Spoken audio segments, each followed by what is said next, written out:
Oi, turma. Divaldo Franco, Manuel Filomeno de Miranda, Transição Planetária. No capítulo 8, Socorros Inesperados. O incidente inesperado colheu-nos de surpresa, que certamente não o fora para o nosso mentor, em razão da sua admirável faculdade premonitória.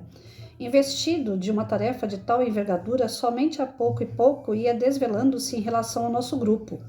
A informação sobre a solicitação dos guias da Indonésia, pedindo auxílio espiritual às comunidades do além, também soou-nos de forma agradável e iluminativa. Como realmente não existe o acaso, todos os labores edificantes são pré-organizados, estudados com cuidado, examinadas as possibilidades de êxito ou de fracasso.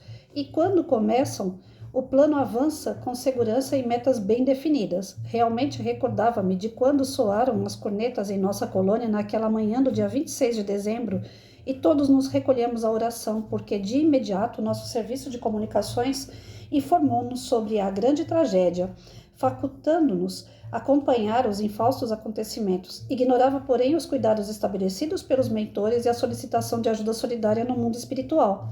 Comovido ante a sabedoria divina e o intercâmbio que existe em toda parte em nome da solidariedade universal, pus-me a observar os espíritos aflitos que se deixaram cooptar pela palavra sábia do orientador, ansiando pela própria renovação e agora dependiam dos esforços do nosso grupo. Dr. White fora tomar providências com organizações especializadas na ajuda a esses arrependidos que se apresentavam assinalados por graves enfermidades psíquicas e emocionais. Os corpos detonavam os sofrimentos experienciados pelos contínuos anos de martírio e dependência dos verdugos que os maltratavam, reduzindo-os à condição de escravos das suas paixões. Agora que começaram a mudar de atitude mental, começaram a perceber o estado deplorável em que se encontravam, passando a sofrer os dardos utores das enfermidades que os haviam ceifado a existência física, assim como as marcas profundas dos distúrbios ocasionados pela insânia que se permitiam. Ademais, em razão do comportamento infeliz, cada perispírito assinalava os sentimentos utores antes vivenciados e agora os exteriorizava em forma de úlceras pútridas, deformações e amputações de membros, que se encontravam envoltos em vibrações escuras de baixo teor. Olhando-os com misericórdia e carinho, constatávamos como somos o fruto daquilo que cultivamos mentalmente. Isso daqui é importante. Olhando-os com misericórdia e carinho, constatávamos como somos fruto que cultivamos mentalmente, ou seja, somos aquilo que nós queremos ser, né? Reunidos em uma faixa especial, a fim de que não se misturassem aos demais que estavam despertando do torpor da desencarnação, choravam uns, outros permaneciam hebetados, diversos apresentavam-se enlouquecidos, formando uma hoste de desditosos que rebocavam nas aflições inomináveis que os mortificavam. Bailavam na minha mente algumas interrogações a respeito do diálogo mantido pelo Dr. White e a legião de agressivos. Ao primeiro ensejo, indaguei ao gentil orientador, tendo-se em mente que os indigitados irmãos que vieram agredir-nos estavam estruturados na linguagem nacional, não entendendo outro idioma, como foi possível travar-se o diálogo vigoroso que tivéramos ocasião de ouvir? É interessante isso, né? Como que eles conseguiram conversar se a linguagem era diferente? Sem demonstrar enfado, o querido amigo explicou-nos. Utilizei-me da onda mental, sem a sua verbalização em palavras, em face das circunstâncias do pensamento que a elaborava. Os irmãos aflitos escutavam na sua língua de comunicação habitual, por estarmos vibrando na mesma faixa de pensamento. Por outro lado, os amigos do nosso grupo, por sua vez, ouviam o diálogo no idioma com o qual nos comunicamos, qual ocorre em nossos contatos íntimos. Constituindo um grupo de espíritos procedentes de países diferentes, a nossa comunicação é mental e sem necessidade de expressão oral formulada nos padrões de cada idioma. É por isso que falam, né, que a gente não precisa falar, a gente não precisa fazer. Basta um pensamento que a espiritualidade consegue se conectar com a gente. Se a espiritualidade boa consegue, a ruim também. A linguagem do universo é o pensamento que modula as expressões de acordo com a captação de cada ouvinte. Essa tarefa de interpretação da linguagem é característica de perispírito, que armazena as matrizes idiomáticas nos países por onde transitamos, nas diversas existências corporais. Mesmo quando estamos diante daqueles que procedem de regiões pelas quais não passamos no percurso das reencarnações, a sua mente capta a onda emitida e a decodifica. Então, olha só, o negócio é mais embaixo, viu, gente?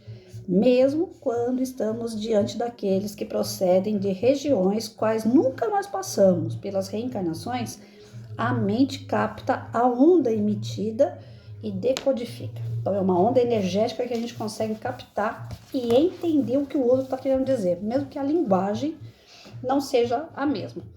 Tudo ocorre com automatismo e naturalidade, sem que haja esforço de quem quer que seja. Então eu consigo entender agora a parte da mediunidade, né? Quando eu fiz parte de um grupo mediúnico, eu recebia ondas energéticas, isso eu sinto mesmo, né? Eu falo que eu sou a sensitiva porque se eu estiver num ambiente onde o ambiente for pesado, a onda energética for pesada, eu não consigo ficar. Eu não sei o que tem lá, eu não consigo ver, eu não consigo ouvir, mas eu consigo sentir que aquele ambiente não é um ambiente bom. Da mesma forma, se for um ambiente bom, eu também me adequo àquele ambiente fácil. É uma questão de energia, não é uma questão do falar, do ouvir, ou de ver. É uma questão do sentir. Então agora eu consigo entender a minha mediunidade, como é que ela é, né? Se de repente eu tiver que conversar mentalmente com o espírito, eu consigo. Eu consigo entender o que ele quer falar para mim através da sensibilidade de energia. Muitas comunicações psicografadas que eu cheguei a fazer foi dessa forma. Só que como eu sou Santo Tomé, eu não acredito muito, eu tenho que ver, e eu não vejo, eu só sinto, né? É mais uma aprovação para Patrícia, eu tenho que sentir e não ver. Eu perguntava para quem via. Falava, vem cá, eu escrevi isso daqui, mas realmente tinha alguém aqui me soprando essa fala toda que eu cheguei a escrever? Ou é coisa da minha cabeça? Aí os que viam falavam, não, Patrícia, tinha aí um franciscano do teu lado, uma freira, né? Porque eu sou da linha franciscana, eu sou da corrente franciscana. Então eu acho que foi pela minha formação católica, né? Ou até antes disso, porque eu me identifico demais na época de Francisco de Assis, uma época trevosa lá da Idade Média e tal, mas eu me identifico, desde de garota, que o professor de história falava sobre Idade Média, né? Falava da antiga, medieval, moderna, contemporânea, e a Idade Média sempre foi a que mais me encantou, né? Eu ainda sou daquela época dos reis, rainhas, princesas, os dragões que tinha que salvar a princesa no castelo, aquela coisa toda. E eu sempre me encantei com essa parte. E cai que Francisco de Assis é o cara que eu mais admiro depois de Jesus, né? Depois eu fui procurar outros padres que saíram, né, da Igreja Católica e foram tentar fazer uma reforma sobre a Igreja. Eu também sou assim super fã deles, porque eu acho que Jesus não veio pregar religião. Não é que eu sou contra a católica, pelo amor de Deus, cuspi no prato que eu comi por 16 anos, de jeito nenhum. Mas é que tem uns dogmas da católica que infelizmente eu sou contra mesmo, não acho legal, né? Até nos dias de hoje eu acho que existe assim muito ritual, muita coisa assim que está mal explicada, né? E que eles não conseguem explicar e é como se fosse um cabresto, né? As pessoas não podem pensar muito, tem que seguir aquilo ali e acabou. Então aí eu sou contra, né? Assim como em outras religiões tem rituais mais pesados, morte de bicho, né? Sangue, eu sou contra. Mas cada um. Cada um tem que estar no seu grau. Ontem eu estava conversando com um amigo sobre isso. Falei, eu não falo mal de religião. Eu questiono algumas coisas que acontecem nelas, porque eu não vou também olhar e falar, não, tá tudo certo. No espiritismo também eu questiono. Chega uma parte do espiritismo que ele fala assim, a gente tem que respeitar as diferenças, aceitar cada um como é e tal, tá, tudo bem, tem que aceitar, mas a gente tem que direcionar o que é mais certo. Senão a religião não está fazendo o papel dela, principalmente na base, que são as crianças. Eu não posso esperar uma criança se tornar um adolescente, um adulto, para ela escolher estudar o espiritismo. Isso eu sou hiper contra. A maioria das casas espíritas, a evangelização é desenhar e contar historinha. Não tem que ser assim. Eu, Patrícia, professora, eu acho que o espiritismo precisa avançar nisso aí. O católico, ele tem a parte de evangelização, o evangélico tem parte de evangelização, a molecada vai com a Bíblia embaixo do braço, tem que fazer primeira comunhão, crisma, né? Tem tudo isso. E o espírita não. O espírita, a evangelização vai quem quer, quando quer, não tem livrinho, não tem nada para estudar. Na verdade, chega lá, o evangelizador tenta se desdobrar, porque a molecada não é assídua, Às vezes aparece 4, 5 dentro de uma casa espírita, as idades são completamente diferentes, de 3 a 7 anos. Como que você vai falar a mesma linguagem de uma criança de 7 para de 3? Como que você vai fazer uma linguagem para criança de 8 a 12? É meio complicado, porque como é pouca criança, então junta aquele grupinho ali, e ali fica contando historinha, desenhando, não sai muito disso, né?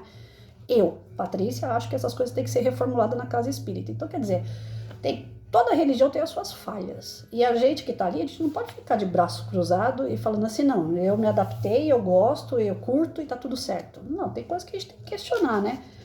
Então, eu recebia as mensagens, voltando aqui, né? Eu recebia as mensagens e eu não sabia qual era o canal que fazia. Por mais que eu tenha estudado, né? Nós estudamos muito para poder fazer psicografia, psicofonia e tudo mais. Mas eu não. É amadurecer, né? Eu não tinha esse amadurecimento, essa compreensão. Olha como é importante a gente ler, a gente estudar, porque aí agora caiu a ficha. Falou, opa, agora eu já sei como é que eu entendi a língua de quem estava do outro lado, né? Bacana. Através da energia. Tudo ocorre com automatismo e naturalidade, sem que haja esforço de quem quer que seja. É mesmo, não tem esforço nenhum. Quando eles querem comunicar, tira e queda, é conversando assim de igual para igual. Teve uma moça, eu e minhas histórias de Uber, né? Ontem eu peguei o Uber com uma moça e ela falando assim, nossa, eu vejo a pessoa aqui do meu lado, sentada aqui do lado, com diferença nenhuma, para quem tá desencarnado e tal. Aí eu lembrei aquela passagem do Divaldo, né? Que ele foi trabalhar no setor público, aí ele foi lá no balcão para atender um casal lá, e quem tava no serviço falou, não tem ninguém aí no balcão, como é que você tá atendendo? Ele falou, não, mas tem um casal aqui, tá reclamando que eles querem uma aposentadoria. Aí a moça que trabalhava com ele falou assim, ó, faz o seguinte, quando chegar alguém no balcão, você pergunta pra mim se é encarnado ou desencarnado. Se eu falar assim, é porque tem gente. Se eu fizer assim, é porque não tem. E você não vai lá pro balcão, senão você vai acabar perdendo seu emprego. Então, é tudo tão natural para quem vê, ouve, sente, que a gente não sabe nem a diferença do que é encarnado ou desencarnado. Essa é a real, né? Nada obstante, quando ocorre uma sintonia por ideias, interesses ou anelos, o fenômeno se torna mais eficiente e mais rápido. Então, vou sublinhar essa parte aqui porque eu me identifiquei bastante. Tudo é natural quando se tem aquele cruzamento de energia, né? Na discussão que travamos com o chefe da Grey Rebelde, usamos as formulações da língua inglesa que eram captadas no indonésio, no português, no filipino, portanto, igualmente pelo nosso grupo de cooperadores procedentes dos países que se comunicam nesses idiomas.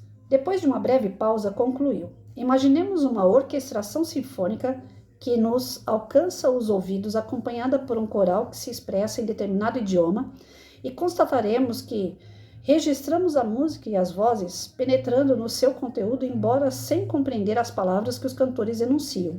O importante são um conjunto melódico, a emoção que nos desperta, a alegria que nos invade e o imenso bem-estar defluente do seu efeito musical.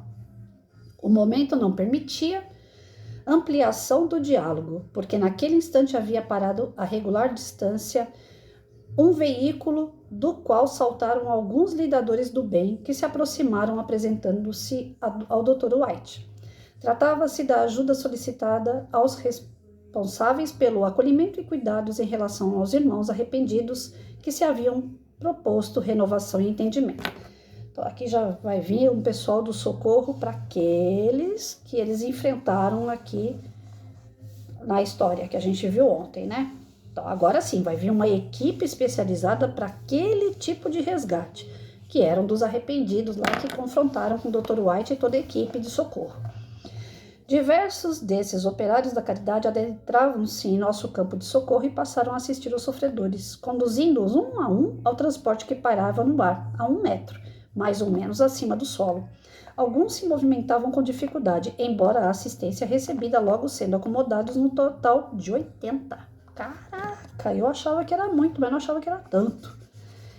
Tinham 80 ali, mais ou menos, para ser socorrido. Esse Dr. White é o cara, hein? O responsável pela condução agradeceu ao nosso mentor e de imediato a nave decolou com velocidade seguindo o roteiro estabelecido. Então, teve o socorro no total de 80, né? E o responsável pela condução, mas não falou quem é o responsável aqui. Vamos ver se depois aparece. Sentia-me edificado ante a misericórdia divina que luz para todos sempre alcança de quem a deseja receber. Se você pede socorro, o socorro vem, né? Ao meu lado, o amigo Ivon Costa considerou a sabedoria divina e a constituição do amor vibrante em toda parte, com sua mais bela manifestação.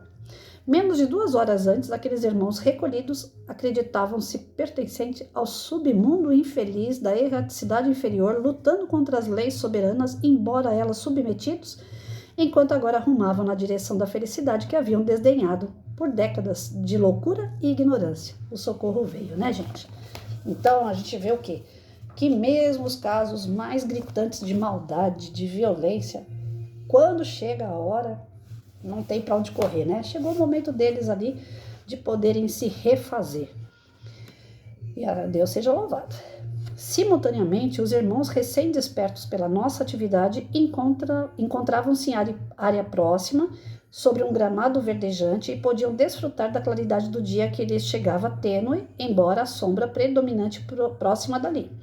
Por sua vez, eram recambiados para a colônia de refazimento. Então, aquele pessoal que eles tinham o objetivo de socorrer, esse pessoal ficou lá no gramado, né? Mesmo que o lugar ali estava feio e tal, mas eles conseguiram produzir, né, um gramado para socorrer aqueles recém-desencarnados, aguardando ali o momento, né, deles serem recolhidos por essa equipe de socorro. Ou seja, eles estavam sendo protegidos, né?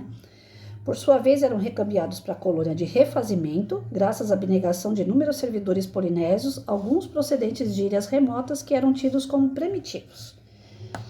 Então, eles já estavam sendo ali resguardados para ir para uma colônia de refazimento. Tem um livro que eu leio, Alânia, né, que fala sobre essas colônias de refazimento, de socorro. A Alânia era no período da Segunda Guerra Mundial. Então, eles socorriam muitos desencarnados da Segunda Guerra, que fizeram parte ali daquele cenário com Hitler, campos de concentração. É bem interessante esse livro. Generosos e ingênuos, dedicavam-se com alegria infantil ao socorro dos nossos irmãos vitimados, entoando algumas das canções sentimentais das terras que habitavam antes da desencarnação.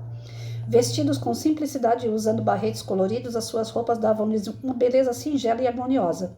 Pequenos tremores ainda aconteciam sob as águas profundas do Oceano Índico, sem que novos danos ocorressem na superfície. Dr. White convidou-nos ao retorno à nossa sede por algum tempo e, usando volitação com todo o grupo, chegamos à comunidade que se encontrava em movimentação. Vou parar por aqui. Então, eles iam se refazer. Lá no outro capítulo, eles já estavam dizendo que eles precisavam de descanso, né, gente? Então, tá pensando que é só a gente que precisa de descanso? O pessoal do lado espiritual também se cansa. É trabalho árduo e não é fácil. O trabalho que eles têm tanto para esse tipo de socorro, e aí a gente leva a pensar também o tamanho do trabalho que nós damos para eles no nosso dia a dia, né? O nosso anjo guardião, nossos mentores, aqueles que já são desencarnados, que faziam parte da nossa família, que estão do outro lado lá, às vezes eles ficam desesperados pelas besteiras que a gente faz aqui. Então eles têm um trabalho árduo, de tentar intuir, de tentar proteger, de tentar ajudar. Eu falo que o meu anjo de guarda deve estar assim, doido para eu chegar no plano espiritual, para ele me socar. Ele deve ter tanto trabalho comigo, coitado, de proteger, de querer intuir. Eu sou teimosa, eu não escuto ele. Então eu imagino que no dia que eu chegar lá do outro lado, o primeiro que vai reencontrar comigo vai ser meu anjo protetor. Mas ele vai me bater tanto que eu vou falar, meu Deus do céu, me encarna de novo, porque senão esse homem não vai parar de me bater. Eu imagino o meu anjo protetor, eu imagino, né? Não sei se é, mas eu imagino ele, um cara de pelo menos 2 metros de altura, mas todo arrebentado, todo cheio de remendo, todo cheio de esparadrapo, do tipo assim, meu, o que ela tá fazendo de novo? Ai, ai, eu dei o nome pro meu anjo há muitos anos atrás, né? Porque eles não aparecem com nome pra gente, eles não se identificam como a gente gostaria, porque eles não são encarnados, então pra eles tanto faz o nome, né? Mas eu há muitos anos atrás, eu batizei ele de Gabriel. Falei, eu tenho certeza que o meu anjo chama Gabriel. E deve ter o formato daqueles caras, tipo gurilão, 2 metros de altura, Mas, coitado, todo arrebentado, porque ele deve sofrer muito com essa anta aqui. É isso aí. Então, hoje, nos socorros inesperados, né? Até ontem eu estava comentando isso com um amigo meu. Falei, poxa, eles estavam lá para fazer um determinado trabalho, apareceu outro completamente diferente, e ainda assim eles conseguiram, né? Articular aquele momento em favor daqueles irmãos que estavam completamente no erro da violência, da ignorância.